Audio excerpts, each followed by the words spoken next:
నమస్తే, welcome to unfiltered. మరొకసారి ఇండి కూటమికి ఘోర పరాజయం ఎదురైంది.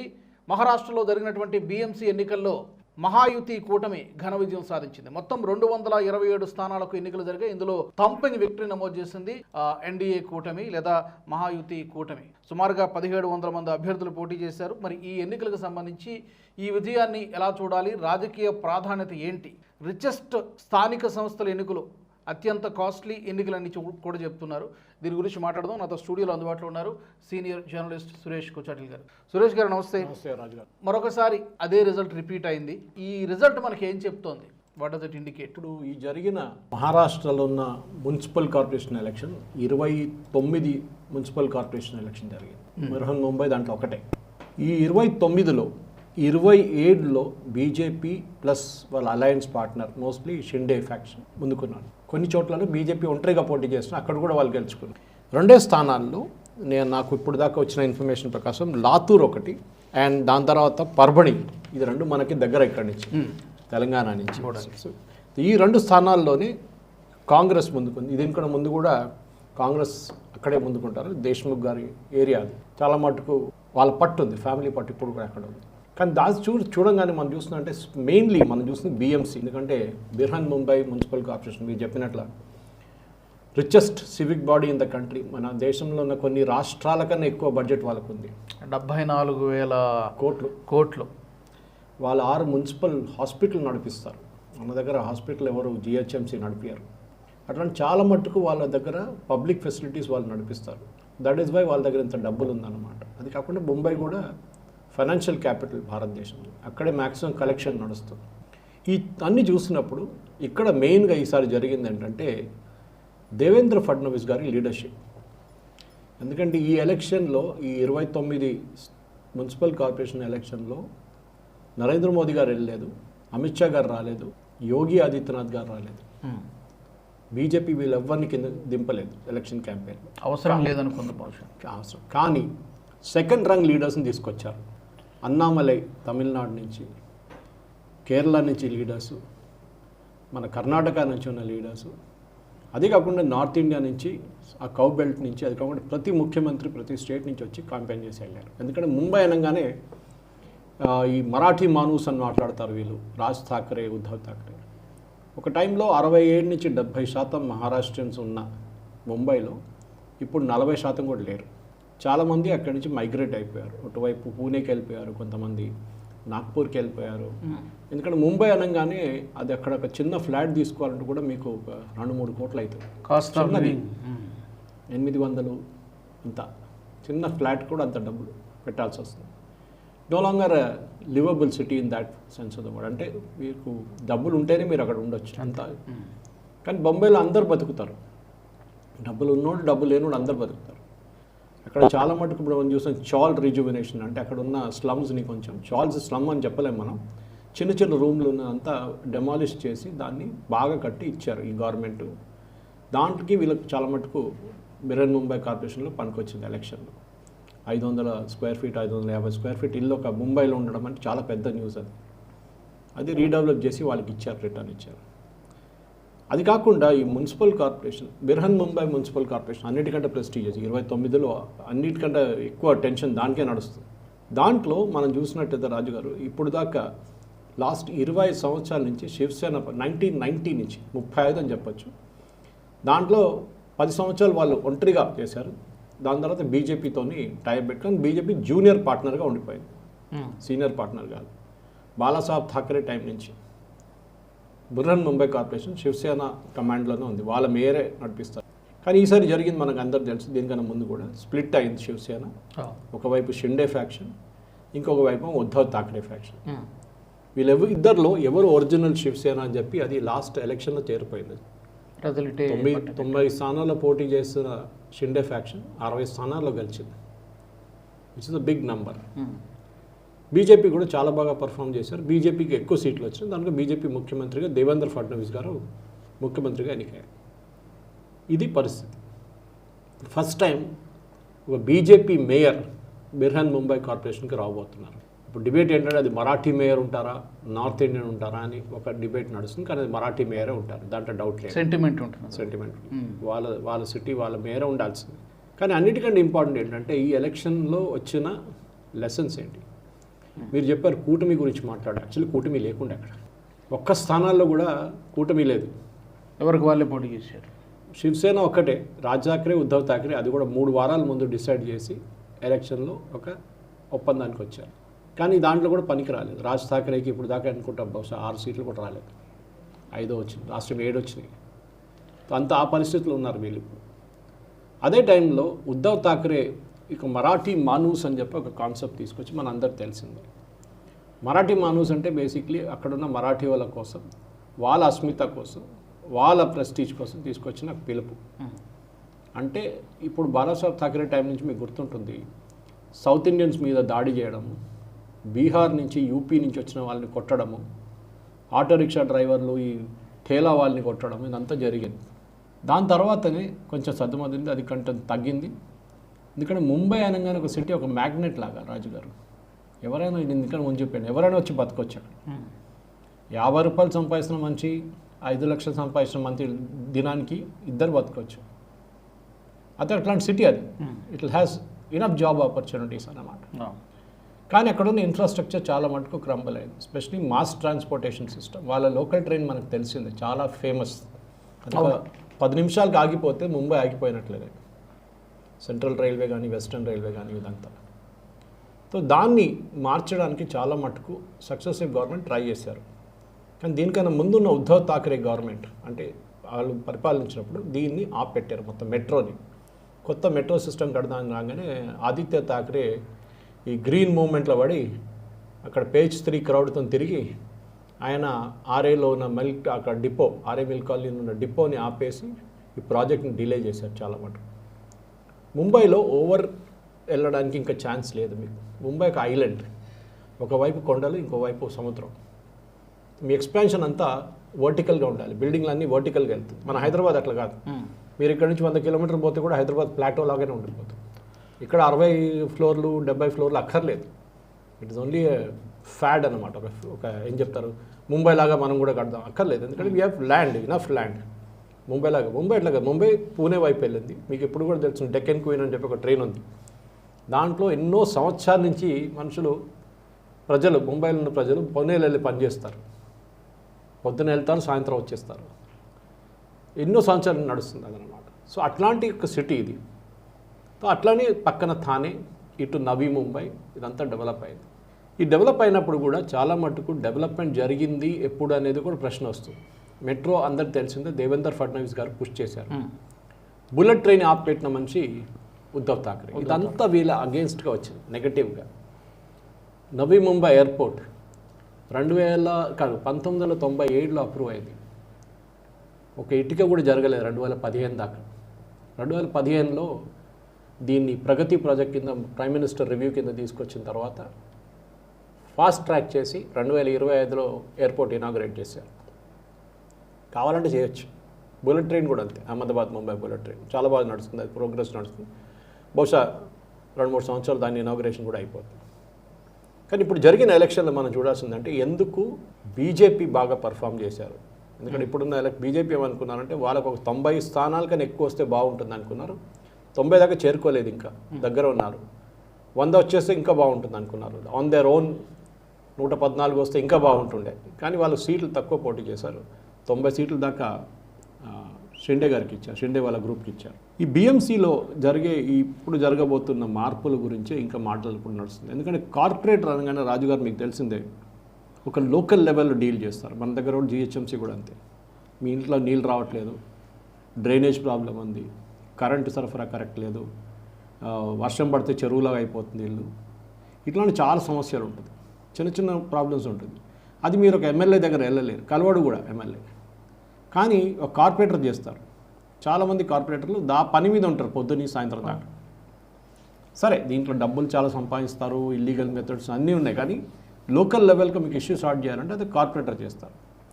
ముంబైలో ఉన్న ఈ కార్పొరేటర్ చాలామంది శివసేన వాళ్ళు ఉన్నారు. ఎందుకంటే వాళ్ళు ఎప్పుడు ఎలక్షన్ కలుస్తుంటారు. సో ఈ స్ప్లిట్ జరిగినప్పుడు Uddhav Thackeray and Shinde faction split అయినప్పుడు చాలామంది కార్పొరేటర్లు ముంబై మున్సిపల్ కార్పొరేషన్లో, బృహన్ ముంబై కార్పొరేషన్లో షిండే వైపు కూడా వెళ్ళిపోయారు వాళ్ళు. చాలామంది, కొంతమంది ఉద్ధవ్ ఠాక్రే దగ్గర ఉండిపోయారు. కానీ రాజ్ ఠాక్రే వీళ్ళిద్దరు అప్పుడు అలయన్స్లో లేరు. ఇన్ఫాక్ట్ 2019లో మోదీ గారితో ఉన్నాను రాజ్ ఠాక్రే. హిందుత్వ ఓపెన్ ఉంటున్నాడు, చాలా మటుకు హిందుత్వ మోదీ గారి కన్నా హార్డ్ కోర్ హిందుత్వ ఉండి సడన్గా మారిపోయాడు. మళ్ళీ 2024 ఎలక్షన్ మళ్ళీ తిరిగి వచ్చింది, మళ్ళీ మారిపోయాడు. ఇప్పుడు పరిస్థితి ఎట్లా వచ్చేసింది, ఎంత దారుణమైందంటే ఉద్ధవ్ ఠాక్రే హిందువుల్ని అపమానిస్తూ గౌమూత్ర తాగేవాళ్ళు వీళ్ళు అని చెప్పి మీకు తెలిసిందే కామెంట్ అన్ని కొట్టారు. అవును. అది కాకుండా ముస్లిమ్స్ని ప్రైజ్ చేయడం, ముస్లిమ్స్ని ఎవరెవరో చదివిన ఒక రూమర్స్ కూడా ఉండే ముస్లిం మేయర్ తయారవుతారు శివసేన గెలిస్తే అని చెప్తే చాలామంది ముస్లిమ్స్ ఈ ఎలక్షన్లో యాక్చువల్లీ శివసేనకు ఓట్ చేశారు. అక్కడ ముస్లిం ఓట్ బ్యాంక్ ముంబైలో 4-5 స్థానాల్లో ఉంటుంది. ఆ ప్లేసెస్ నుంచి ఎప్పుడు కాంగ్రెస్ వాళ్ళు గెలుస్తారు, లేకుంటే సమాజ్వాదీ పార్టీ వాళ్ళు. ఈసారి ఈవెన్ శివసేన ఉద్ధవ్ ఠాక్రే కూడా గెలిచారు ఆ ఏరియా నుంచి. అది కాకుండా మన యాజ్ యూజువల్ ఏఎంఎంఎం ఉంటుంది అక్కడ, కానీ వాళ్ళకి ఎక్కువ సంభాజీ నగర్లో పట్టు ఉంది వాళ్ళది, అటువైపు వెళ్తారు వాళ్ళు. ఇప్పుడు జరిగిన ఈ ఎలక్షన్లో ఒక లెసన్ ఇది దేవేందర్ ఫడ్నవీస్ గారి రోల్. ఎందుకంటే చాలామంది దేవేందర్ ఫడ్నవీస్ని ఒక నెగిటివ్ లైట్లో చూస్తుండే, ఎందుకంటే ఆయన ఒక బ్రాహ్మిన్. భారతదేశంలో బ్రాహ్మిన్గా పుట్టడం ఇప్పుడు అన్నిటికంటే పెద్ద శాపం. ఎందుకంటే ఎప్పటి నుంచో వాళ్ళ పూర్వజులు చేసిన పాపాలని వాళ్ళ తల మీద తీసుకొని తిరుగుతున్నారు. ఇప్పుడు వాళ్ళ మీద అత్యాచారాలు, వాళ్ళ మీద ఉన్న ట్రోళ్ళు, వాళ్ళని ఎక్కడ చూసినా అక్కడ ఏం చెప్తారు, కంప్లీట్గా సొసైటీ కిందకి దింపడం ట్రై చేస్తున్నారు. మీ పని గుడిలో ఉంది, అక్కడే చూసుకోండి, మీరు బయటికి రాకండి. రిజర్వేషన్ సిస్టమ్ వాళ్ళకి లేదు. నిన్న మాయావతి ఫస్ట్ టైం చెప్తుంది బ్రాహ్మిన్స్ కూడా మనం చూసుకోవాలి కదా అని చెప్పి. ఏం మార్పు వచ్చిందో తెలియదు అక్కడ, అది అనలైజ్ చేయాలి సపరేట్గా. ఇట్లాంటి పరిస్థితుల్లో రాజుగారు ఈ మహాయుతి గెలవడం చాలా పెద్ద న్యూస్ అక్రాస్ ద బోర్డ్. నేను చెప్పాను కదా, 2 కార్పొరేషన్ మినహా మిగతా 27 ఈ మహాయుతి అలయన్స్ కలిశారు.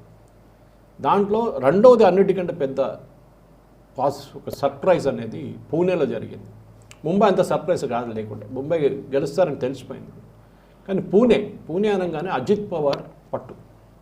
ఒక టైంలో ఏం చెప్తారు, ఒక పిల్లి కూడా రోడ్ క్రాస్ చేయదు అజిత్ పవార్ తెలియకుండా, అంత పట్టుండే ఆయనకి. మనందరూ తెలిసింది.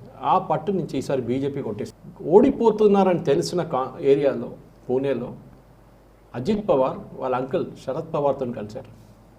ఇద్దరు కలిసి పోటీ చేశారు అక్కడ. అఫ్కోర్స్ శరద్ పవార్ వాళ్ళ ఎన్సీపీ అక్కడ ఎక్కువ పట్టు లేదు, కానీ ఎక్కడో 5,000 ఓట్లు వస్తే మంచిదే కాదని చెప్పి ఇద్దరు కలిసినా కూడా ఓడిపోయారు. ఇక్కడ ఈ ఇద్దరు బ్రదర్స్ కలిశారు, అక్కడ వాళ్ళు కలిశారు. నాగ్పూర్ బీజేపీ కలిశారు. ఇట్లాంటి పరిస్థితుల్లో ఇప్పుడు జరుగుతున్న మార్పులు మీరు చూస్తున్నారు. ముంబైలో దేవేందర్ ఫడ్నవీస్ గారిని ఒక నంబర్ 1 ఫిగర్గా మార్చేశారు. Shinde already deputy chief minister అయిన తర్వాత ఆయనకి ఎక్కువ. కానీ ఇది రాజుగారు ఇప్పుడు మనం చూస్తున్న లేటెస్ట్ ఫిగర్స్ కూడా చూస్తే ఆఫ్టర్ మోదీ హూ అనే ఒక క్వశ్చన్ ఇప్పుడు వస్తుంటుంది, మీరు చూస్తుంటారు. అవును, చాలా కాలంగా అడుగుతారు. కొంతమంది that will be Amit Shah అని చెప్తారు, యోగి ఆదిత్యనాథ్ అని చెప్తారు. కానీ 55 సంవత్సరాలు గల యంగ్స్టర్, పాలిటిక్స్లో యంగ్స్టర్, ఎందుకంటే రాహుల్ గాంధీ కూడా youngster, young man is Fadnavis. 55 ఇప్పుడు దాకా ఇంత అంటే ఈ మహారాష్ట్ర అనగానే ఒక కాంగ్రెస్ కాంగ్రెస్ ఇది ఉండే, కంప్లీట్ కాంగ్రెస్ పట్టు ఉండే అక్కడ. వసంతదాదా పాటిల్, ఏఆర్ అంతులే, వైబీ చౌహాన్ ఇలాంటి చాలా టాల్ లీడర్స్ పరిపాలించిన స్టేట్ అది. అక్కడి నుంచి అది ఇప్పుడు మొత్తం బీజేపీ వైపు వచ్చేసి కంప్లీట్గా. ఇప్పుడు అసలు ఎక్కడ నెంబరే చాలా తక్కువగా ఉంది కదా ఇప్పుడు వచ్చిన సీట్లు కూడా. సో కాంగ్రెస్కి ముంబైలో 12 సీట్లు వచ్చినాయి, కాంగ్రెస్ ప్లస్ విబిఏ వాళ్ళ అంబేద్కర్ వాళ్ళ పార్టీ, ప్రకాష్ అంబేద్కర్ వాళ్ళ పార్టీ. కానీ ఉద్ధవ్ ఠాక్రే సీన్ చూడండి, ఇప్పుడు ఆయన అక్కడ లేని ఇక్కడ లేని పరిస్థితికి వచ్చేసింది. ఇప్పుడు రియల్ సేన ఎవరు అని అడిగితే ఇప్పుడు షిండే సేన అయిపోయారు, అది ఆల్రెడీ క్లియర్ అయిపోయింది. కానీ ఫడ్నవీస్ గారి రోల్ చాలా ఇంపార్టెంట్, ఎందుకంటే అమిత్ షా గారు ఈజ్ అబౌట్ 60+. సో బహుశా మోదీ గారు ఇంకో 2 టర్మ్ల తర్వాత అమిత్ షా గారు టేక్ ఓవర్ చేస్తారు. దాని తర్వాత యోగి ఆదిత్యనాథ్ గారు వస్తారో లేదో తెలియదు, నేషనల్ లెవెల్, ఆయన బహుశా స్టేట్ లెవెల్లోనే ఉండిపోతారు. కానీ ఫ్యూచర్ లీడర్స్లో ఇప్పుడు మన అన్నామలై గురించి మాట్లాడుతుంటాం, మనం ఫడ్నవీస్ గారి గురించి మాట్లాడుతున్నాం. యంగ్ లీడర్స్లో I think Fadnavis has turned out to be a very good thing. ఎందుకంటే మహారాష్ట్రియన్ పాలిటిక్స్లో ఒక బ్రాహ్మణ్గా ఉండడం చాలా టఫ్. ఏ స్టేట్ అయినా కానివ్వండి, అది అన్ని స్టేట్స్ సేమ్ ప్రాబ్లం. బ్రాహ్మిన్ ముఖ్యమంత్రి అవ్వడం కానీ చాలా కష్టం. ఆమె చాలా అక్కడ మీకు పరిపాలన చాలా కష్టమైపోతుంది అనమాట. అట్లాంటి పరిస్థితి నుంచి ఫడ్నవీస్ గారు పార్టీని ఈ స్టేట్కి తీసుకొచ్చారు. 35 మీటింగ్లు అడ్రస్ చేశారు. I think Shinde was around 32 or 30 meetings. Uddhav Thackeray 3, Raj Thackeray 1, Congress Rahul Gandhi 0. అసలు అక్కడ వెళ్ళలేదు ఆ పక్కనికి. కానీ కూర్చొని ఓట్ చోరీ అని చెప్తున్నారు.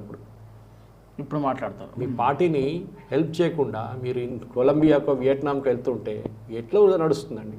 మీకు మిగతా చోట్లకి వెళ్ళడానికి మీకు టైం ఉంది, కానీ బిర్హన్ ముంబై కార్పొరేషన్లో మహారాష్ట్రలో ఎలక్షన్స్ నడుస్తున్నాయి. అక్కడ వెళ్ళి మీ పార్టీ కోసం క్యాంపెయిన్ చేయకుండా మీరు ఏం చేస్తున్నారు? లీడర్ ఆఫ్ అపోజిషన్గా ఉండి మీరు ఏం చేస్తున్నారు? ఇది అడగాల్సిన ప్రశ్న.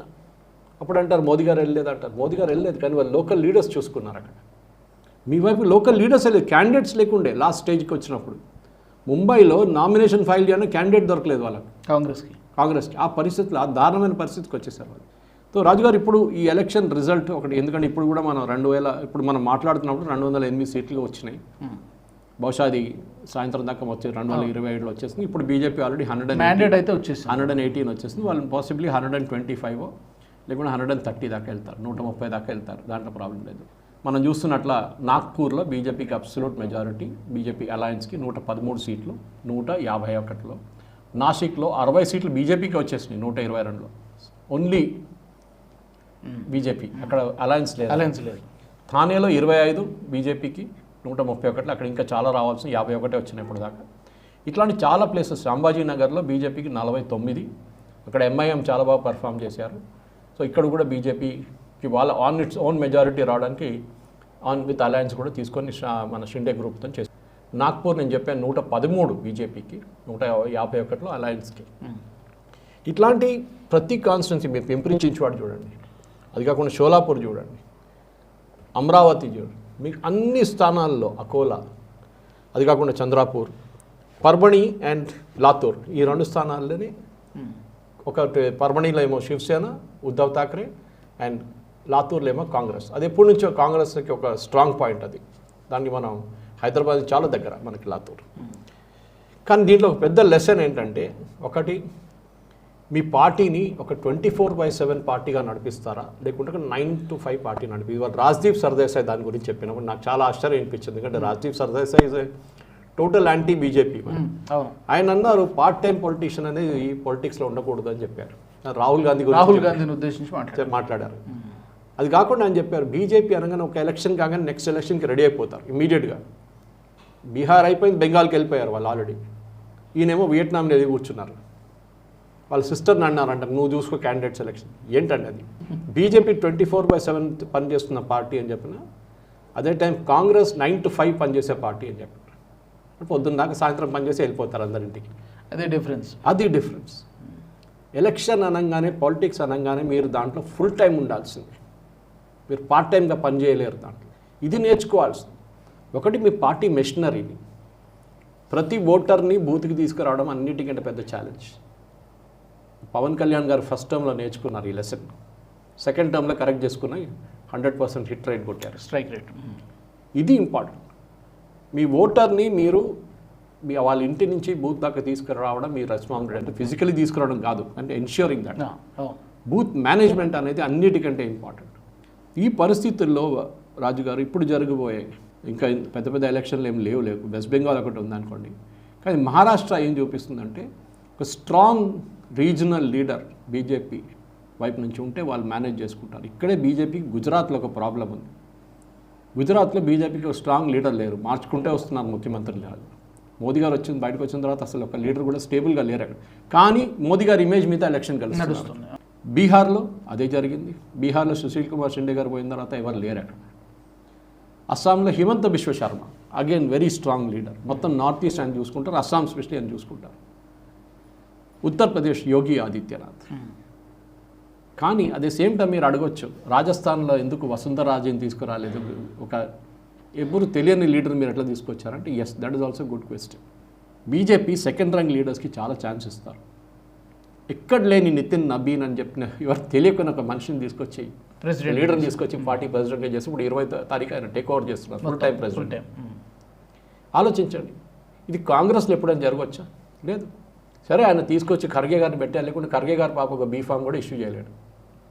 ఖర్గే గారికి ఎక్కువ పవర్ కేసీ వేణుగోపాల్ దగ్గర ఉంది, ఎందుకంటే రాహుల్ గాంధీ పక్కన రూమ్లో కూర్చుంటాడు ఆయన.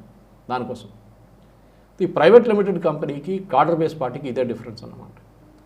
ఇప్పుడైనా కాంగ్రెస్ నేర్చుకోవాల్సింది ఏంటంటే ప్రజలతో నుండి ప్రజల సమస్యలు చూసుకుంటేనే నడుస్తుంది. మీ పార్టీ లీడర్లు భజన పాడి నడిపిస్తే నడవదు. మోదీ గారు క్యాంపెయిన్ దిగినప్పుడు he really campaigns. Amit Shah గారు 3 రోజులు వెళ్ళి వెస్ట్ బెంగాల్లో కూర్చున్నారు, క్యాండిడేట్ సెలెక్షన్ కానీ మిగతా ఇష్యూస్ మాట్లాడడం. బీహార్లో 100 మంది రిబల్ క్యాండిడేట్స్, 102 మంది యాక్చువల్లీ రిబల్ క్యాండిడేట్ నామినేషన్ వేసినప్పుడు అమిత్ షా గారు 2 రోజులు ఉండి ప్రతి క్యాండిడేట్ని రిబల్ క్యాండిడేట్ని పిలిపించి మాట్లాడి విత్డ్రా చేయించారు. ఇది చాలా ఇంపార్టెంట్. ఎలక్షన్ అంటే ఏదో పార్ట్ టైం జాబ్ కాదు. ఇది రాహుల్ గాంధీ గారు నేర్చుకోవాలి. ఇప్పుడు ఆల్రెడీ మొదలు పెట్టేశాడు, ఓట్ చోరీ, ఇంక్ బాగలేదు, మార్కర్ పెన్ పెట్టారు. ఇప్పుడు మీరు గెలిచిన సీట్లు 12 సీట్లు కూడా ఉంది కదా, అది కూడా తప్ప, అక్కడ కూడా జరగలేదా? జరిగితే అన్ని చోట్ల జరగాలి కదా.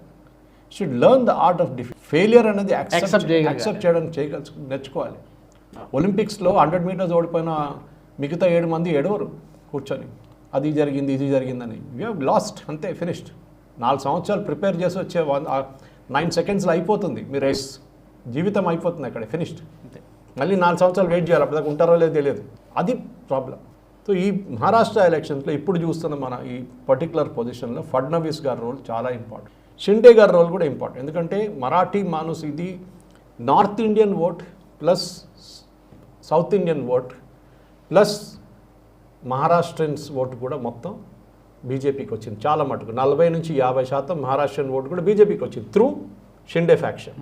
అదే టైంలో north Indian vote, south Indian vote, Gujarati vote మొత్తం బీజేపీ తీసుకెళ్ళిపోయారు. దీంట్లో అన్నిటికంటే పెద్ద తప్పు ఉద్ధవ్ ఠాక్రే చేసింది రాజ్ ఠాక్రేతోని కలవడం. లుంగి పొంగి అని చెప్పి మనం కొట్టారు డైలాగ్, రస్మలై అని చెప్పి, రస్మలై అని కొట్టి అన్నామలైని. ఇవాళ మొత్తం రస్మలై తిరుగుతుందంట అక్కడ మార్కెట్లో. ముంబైలో అన్నిటికంటే పెద్ద డిమాండ్ రస్మలై. మీరు ఇది ఈవెన్ మన బాలాసాహెబ్ ఠాక్రే కూడా ఈ ప్రాబ్లం ఉండే, ఆయన ఏదో వచ్చి చెప్పేస్తా కానీ ఆయన యాక్సెప్ట్ చేస్తాడు, ఎందుకంటే ఈ వాజ్ రియల్ లీడర్. ఆయన ఒక ఆరా ఉండే ఆయనకి.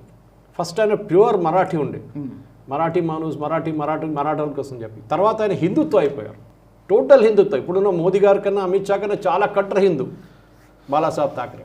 ఇది డిఫరెన్స్ ఉండే. కానీ వీళ్ళు అది కాదు కదా, వీళ్ళు అక్కడ లేని ఇక్కడ లేనట్ల గోడ మీద ఉన్న పిల్లలాగా ఉన్నారు వీళ్ళిద్దరు.